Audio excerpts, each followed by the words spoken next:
दोस्तों, मैंने मंगलवार की एक कथा आपको बता दी है। यह एक और मंगलवार तथा मंगलिया की कथा है।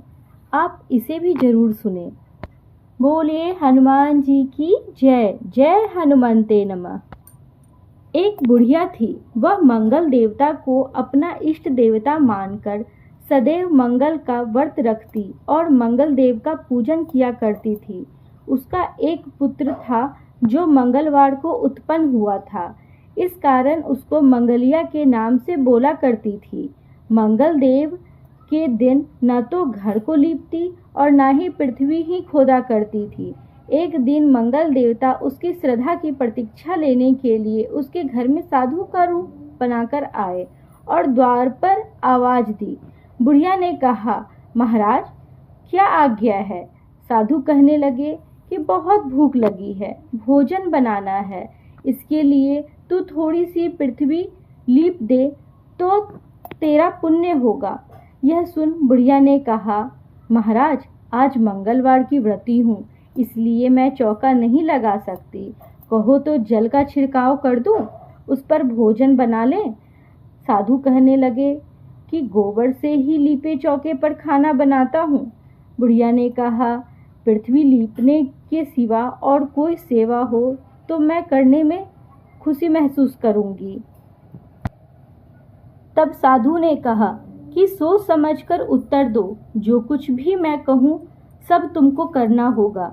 बुढ़िया कहने लगी कि महाराज पृथ्वी लीपने के अलावा जो भी आज्ञा करेंगे उसका पालन अवश्य करूंगी। बुढ़िया ने ऐसे 3 बार वचन दे दिया।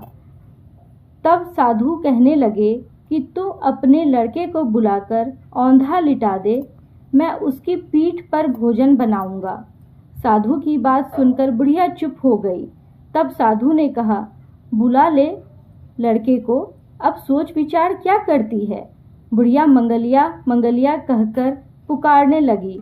थोड़े देर बाद लड़का आ गया। बुढ़िया ने कहा, जा बेटे, तुझको बाबा जी बुलाते हैं। लड़के ने बाबा जी से जाकर पूछा, क्या आज्ञा है महाराज? बाबा जी ने कहा कि जाओ अपनी माता जी को बुला लाओ। तब माता आ गई तो साधु ने कहा कि तू ही इसको लिटा दे। बुढ़िया ने मंगल देवता का स्मरण करते हुए लड़के को औंधा लिटा दिया और उसकी पीठ पर अंगीठी रख दी। कहने लगी कि महाराज अब जो कुछ आपको करना है कीजिए, मैं जाकर अपना काम करती हूँ। साधु ने लड़के की पीठ पर रखी हुई अंगीठी में आग लगाई और उस पर भोजन बनाया।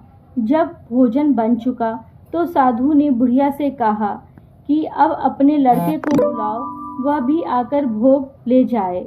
बुढ़िया कहने लगी कि यह कैसे आश्चर्य की बात है कि उसकी पीठ पर आपने आग जलाई और उसी को प्रसाद के लिए बुलाते हैं।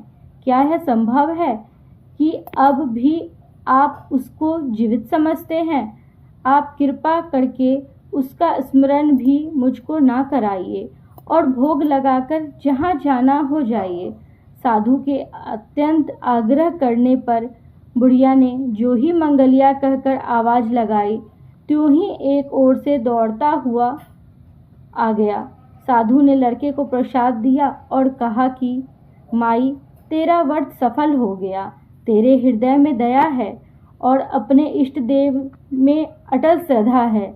इसके कारण तुमको कभी कोई कष्ट नहीं पहुंचेगा। कथा संपन्न हुआ।